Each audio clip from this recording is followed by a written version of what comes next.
ইন্না লিল্লাহি ওয়া ইন্না ইলাইহি রাজিউন। কাজী দেশমাতা খালেদা জিয়ার তো নাই আমাদের মাঝে, আল্লাহ ওনাকে বেহেশত নসিব করুক। উনি আমাদের মধ্যে নাই, এটা তারেক রহমান বুঝতে পেরেছেন।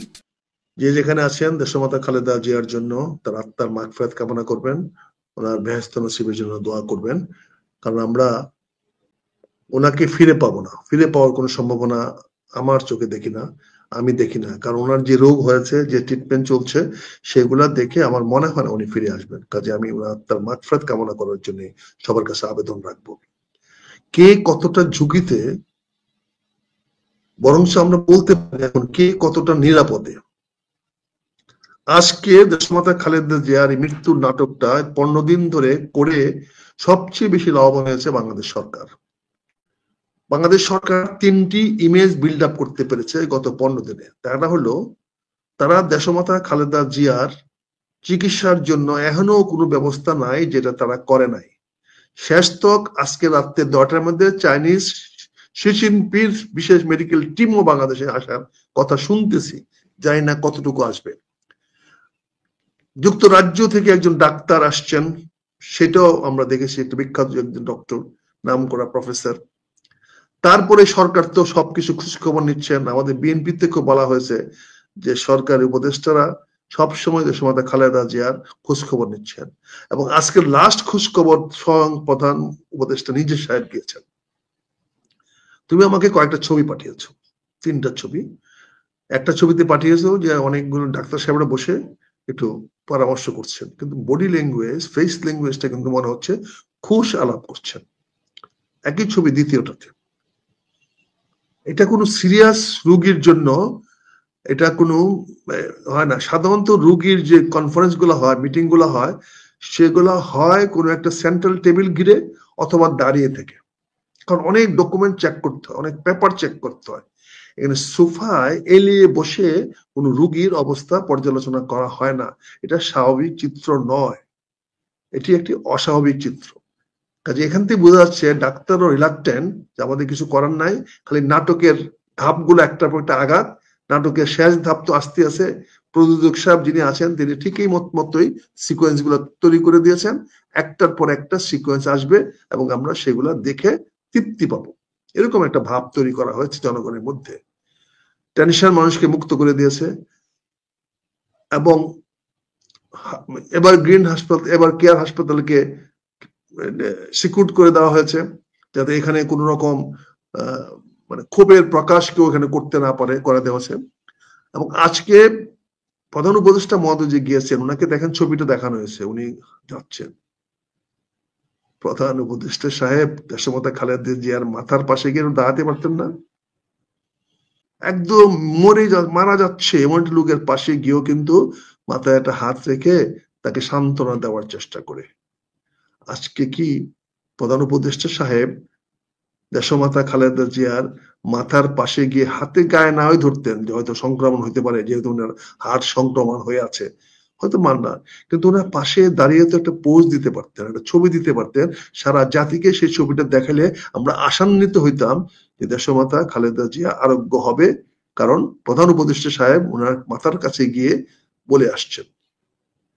কিন্তু এই ছবিটা তো আমরা পেলাম না। এই ধরনের ছবি কোনো আলামতও জানি না। ওনার যে ভিডিওটা দেখানো হয়েছে সেখানে আমরা দেখে নেই যে উনি কোনো কেবিনের ভিতর ঢুকছেন। কাজে এখানে তো উনি ভিতরে গেছেন কিনা সেটা আমি জানি না, উনি ওখানে মাথায় পাশে দাঁড়িয়েছেন কিনা সেটা আমি জানি না, কিন্তু এগুলো আমরা জানতে চেয়েছিলাম, আমরা জানতে চাই, জনগণ জানতে চায়, উনি কি কেবিনের ভিতরে গিয়েছিলেন? উনি কি মৃত পথযাত্রী একজন সহকার কাছে, একজন নেতার কাছে, নেত্রীর কাছে গিয়ে মাথার পাশে দাঁড়িয়েছিলেন? উনি কি উনার কাছ থেকে কোনো খোঁজ খবর নেওয়ার চেষ্টা করছিলেন, বা উনার পাশে ডাক্তারকে দাঁড় করায় কি জিজ্ঞাসা করার চেষ্টা করছিলেন ওনার অবস্থাটা কি? ডাক্তার তো বলতে পারতেন যে অবস্থাটা কি।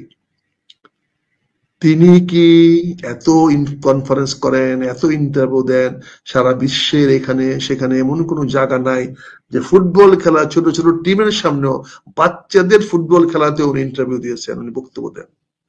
আজকে তিনি প্রেসের সামনে একটি কথা বলতে পারতেন না, জাতিকে সান্ত্বনা দিতে পারতেন না, জাতিকে বলতে পারতেন না যে আমি এই মাত্র দেশমাতা খালেদা জিয়াকে দেখে আসলাম। আমার মতো দেশমাতা না বলেন, খালেদা জিয়াকে দেখে আসলাম, এই কথাটা বলেও তো বলতে পারতেন আপনারা অপেক্ষা করেন, ইনশাল্লাহ ওনার স্বাস্থ্যের উন্নতি আমরা দেখব, আল্লাহ ওনাকে হায়াত দারাজ দেখ। এই কথাটা তো আপনি আমাদের পেশের সামনে দাঁড়িয়ে কথা বলতে পারতেন।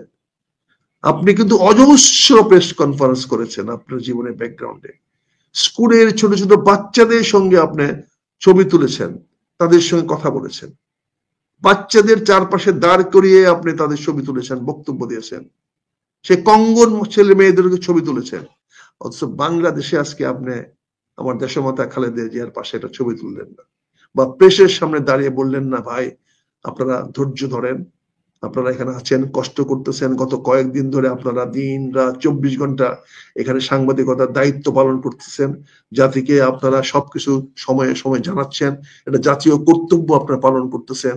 আমি আপনাকে ধন্যবাদ জানাই, সাধুবাদ জানাই। আপনি অপেক্ষা করেন, ইনশাল্লাহ আপনাদেরকে আমরা একটা ভালো সংবাদ দিতে পারবো। এটা তো বলতে পারলেন না, তার মানে আদারওয়াইজ হয়েছে ঘটনাটা। অর্থাৎ আপনি ফেস করতে পারছেন না, কারণ আপনি সত্য কথা বলতে হবে। আপনি যদি পেশের সামনে দাঁড়ায় কথা বলেন, তাহলে আপনাকে সত্য কথা বলতে হবে। যেহেতু আপনি অতীতটা এই জন্য বললাম যে আপনি এরকম অনেক কথা সত্য মিথ্যা মিলিয়ে বলেছেন, এমন অনেক উদাহরণ আমরা দেখাতে পারবো। যদি আপনি দেখতে চান, আমাদের অন রেকর্ডে আছে, আমরা এটা যে কোনো জায়গায় জিজ্ঞাসা করলে পাওয়া যাবে। কিন্তু আজকে না হয় জাতিকে সান্ত্বনা দেওয়ার জন্য একটু ক্ষুদ্র কিছু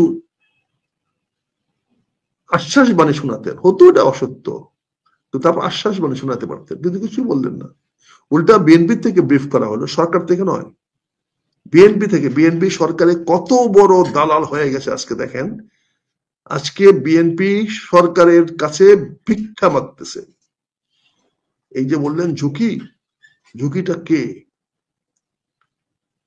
উনি সে অবস্থায় গেছেন, ওনারা প্রেস করছেন যে আপনি প্রেস উইং থেকে একটা ইয়া দেওয়া হয়েছে, প্রেস সিরিজ দেওয়া হয়েছে, সে ডক্টর জালাল আহমেদ নামে একজন লোক, ওনাকে ব্রিফ করেছেন প্রধান উপদেষ্টা সাহেবকে। তাহলে আমাদের আমাদের বিখ্যাত, আমাদের সর্বজ্ঞানে জ্ঞানী আমাদের ডক্টর জাহিদ কোথায় গেল? আজকে হঠাৎ করে জাহিদ ব্রিফ না করে আরেকজন ডাক্তার সাহেবকে ব্রিফ করা কি দরকার মনে করলো? এই যে বিষয়গুলো আছে, এই বিষয় তো সাধারণ অঙ্ক না। এগুলা সবকিছুই এই সরকার যে ঝুঁকি মুক্ত হয়ে গেল তার আলামত। তুমি একটা কথা বলেছো যে হেলিকপ্টার দিয়ে কি হয়েছে, এবার হেলিকপ্টারের ঝুঁকি কতটুকু, হেলিকপ্টার কেন গিয়েছে? হেলিকপ্টার দুইটা জিনিস এনশিওর করতে চেয়েছে, যে হেলিকপ্টারটা যেন ঠিক মতো একটি বিল্ডিং এর ছাদে নামতে পারে। এবার গিন হাসপাতালের ছাদের উপরে দুইটা না তিনটা হেলিপ্যাড আছে, এট এ টাইম হেলিপ্যাড তিনটাই ব্যবহার করা যেতে পারে। দুইটা না তিনটা আমি শিওর জানি না, দুইটা তো এখন কনফার্ম করা গেল যে দুইটা তো হেলিপ্যাড আছেই। দুইটা হেলিকপ্টার গিয়ে সেখানে নেমেছে এবং ওরা এটা নিয়ে এক্সারসাইজ করেছে। তাহলে কি হলো? তাহলে সেখানে হেলিকপ্টার দিয়ে কোনো কিছুটা অপারেশন চালানো হবে। এখন যদি তারেক রহমান সাহেব যদি আনতে, অনেকে রিমার ছড়াচ্ছেন তারেক রহমানকে এয়ারপোর্ট থেকে নিয়ে আসার জন্য, কিন্তু বোকা চন্ডেরা বুঝে না লন্ডন থেকে ঢাকা আসতে সরাসরি ফ্লাইটে আসলেও 11 ঘন্টা সময় লাগবে। তার মানে এখন বাজে রাতের 8টা, উনি যদি এখনো রওনা দেন তাহলে কালকে সকাল 7টায় এসে পৌঁছবেন। আর এই খবরটা কি এতক্ষণ পর্যন্ত চাপা থাকবে? এই খবরটা কি মানুষ জেনে যাবে না? হেলিকপ্টার যেই উনি ব্রিটিশ এয়ারওয়েজ বলেন, বাংলাদেশ এয়ারওয়েজ বলেন, বা যে কোনো প্লেনে ইমিগ্রেশন দিয়ে পার হবেন, সঙ্গে সঙ্গে তো খবরটা সারা পৃথিবী ছড়িয়ে যাবে যে তারেক রহমান মাকে দেখার জন্য দেশের উদ্দেশ্যে রওনা দিয়েছেন। এই যে আমাদের দেশের বোকাচন্ডী মানুষগুলোকে সামনে আমরা যেভাবে রূপ বানায় গল্প বলতে পারি, যেভাবে আমরা বিভিন্ন ভাবে ধর্মের নামে বিভিন্ন অধার্মিক কথা বলতে পারি অবলীলাক্রমে, যেখানে ধর্মকে বিকৃত করে আমরা কথা বলতে পারি, সেখানে আমরা তো যা কিছু তাই জনগণকে বুঝাতে পারি, এবং তাই আমরা বোঝানোর চেষ্টা করছি। হয়তো আমিও একই রকম চেষ্টা করছি, হয়তো হয়তো আমিও, আমাকে মনে করা হবে আমি এরকম বিভ্রান্তিমূলক তথ্য প্রচার করতেছি, কারণ আমি যেহেতু সবার সঙ্গে একমত হতে পারতেছি না। কাজেই এই ঝুঁকি নিয়েও আমাকে কথা বলতে হচ্ছে। এই ঝুঁকি নিয়েও আমরা আপনাদের সামনে এসে দাঁড়িয়ে কথা বলছি, কারণ আমি যতটুকু সত্য জানি সত্যটুকু আপনাদের সামনে প্রকাশ করার চেষ্টা করছি আমি, আমার কোন ব্যক্তিগত বেনিফিটের জন্য না। আপনারা জানেন আমি বিএনপিতে নাই, বিএনপিতে বহিষ্কৃত হয়েছি এবং বিএনপিতে ফিরে যাওয়ার আমার কোনো ইচ্ছা আর নাই। তবে আমি বিএনপি করি, আজীবন বিএনপি করব, মৃত্যু পর্যন্ত আমি বিএনপি করব, আমি বিএনপি করব। আজকে আমার ভাই বন্ধু সন্তানেরা অনেকেই হয়তো বিএনপি করবে না, তারা হয়তো অন্যদিকে চলে যাবে বা চলে গেছে অনেকেই। আমার ছেলেরা এখন বিএনপি করে না, আমার দুই ছেলের মধ্যে একটাকেও বিএনপি করে না। তারা তাদের রাজনীতি করে, তারা তাদের দলের ব্যাপার করে, কিন্তু বিএনপি তারা করে না। কারণ এক ছেলে তো গত উপজেলা নির্বাচনে দাঁড়িয়েছিল, শুধু বিএনপি নাম দিয়ে করে নাই। কাজেই আমি বিএনপি থেকে যতদিন বেঁচে আছি আল্লাহর কাছে এটাই আমি যেন শেষ পর্যন্ত বিএনপির থেকে বহিষ্কৃত এই শব্দটা নিয়ে মরতে পারি, এটি আল্লাহর কাছে আমার কামনা। মৃত্যু তো আমার হবেই। যাই হোক, আজকে কতটা ঝুঁকি এই কথাটা বললাম। ঝুঁকিতে সারা বাংলাদেশ, ঝুঁকিতে বাংলাদেশের নির্বাচন ব্যবস্থা, ঝুঁকিতে বাংলাদেশের জনগণের নিরাপত্তা, ঝুঁকিতে বাংলাদেশের সার্বভৌমত্ব, ঝুঁকিতে বাংলাদেশের অখণ্ডতা, এইগুলা ঝুঁকি। আর বাকি সরকারের কোনো ঝুঁকি নাই, বিএনপিরও কোনো ঝুঁকি নাই, কারণ বিএনপি নির্বিকার পার্টি, তারা ঝুঁকি কারে বলে সেটাও বোঝে না, বোঝে নাই। এবং বিএনপির নেতারাও যেভাবে নির্বাচনের প্রচারণা চালিয়ে যাচ্ছে, যেখানে স্ট্যান্ডিং কমিটি সারাটা দিন এভারগ্রিন হাসপাতালে খাওয়া দাওয়া বসে থাকা উচিত, তাৎক্ষণিক কি হয় না হয়, সেখানে এক একজন এক এক জায়গায় সুখ সবার নামে, এই সবার নামে, সেই সবার নামে, নির্বাচনী সবার নামে ঘুরে বেড়াচ্ছে। কত বড় একটা ইরেসপন্সিবল দল হইলে, সে দলের নেত্রী অসুস্থ হাসপাতালে। ভাই, আমার বাবা মা যদি হাসপাতালে ভর্তি থাকতো, তা আমি কি কারো বাড়িতে বিয়েতে যেতাম, নির্বাচনী সভা করতাম, না বাপের পাশে হসপিটালে বসে থাকতাম, না আমার মায়ের পাশে হসপিটালে বসে থাকতাম? আমার বিএনপির স্থায়ী কমিটির নেতারা যার যার অফিসে বসে তার নিজের কাজ করতেছে। ওখানে এসে যেহেতু মানুষকে দেখাবে যে আমরা উদ্বিগ্ন, আমরা অপেক্ষা করে আছি, কারণ তারা এরকম নির্বিকার। কাজে তাদেরও কোনো ঝুঁকি নাই, তাদের সামনে কোনো ঝুঁকি আসবে না। তারা জানে হাউ টু ম্যানেজ, তারা ম্যানেজ করে নেবে। কিন্তু আজকে যে আলামত গুলো আমরা দেখতে পাচ্ছি, আজকে নির্বাচন পিছানোর জন্য রিট করা হয়েছে, আজকে এই সরকারকে অবৈধ ঘোষণা করার জন্য রিট করা হয়েছে, যে রিটের রায় আগামীকালকে হবে। আল্লাহ না করুক, বা আল্লাহ যদি সহায় হয়, যদি সুপ্রিম কোর্ট যদি সাহস করে বলে ফেলে যে সাংবিধানিক ভাবে এই সরকার অবৈধ, তাহলে কোথায় গিয়ে দাঁড়াবেন? তখন আপনি কি বলবেন?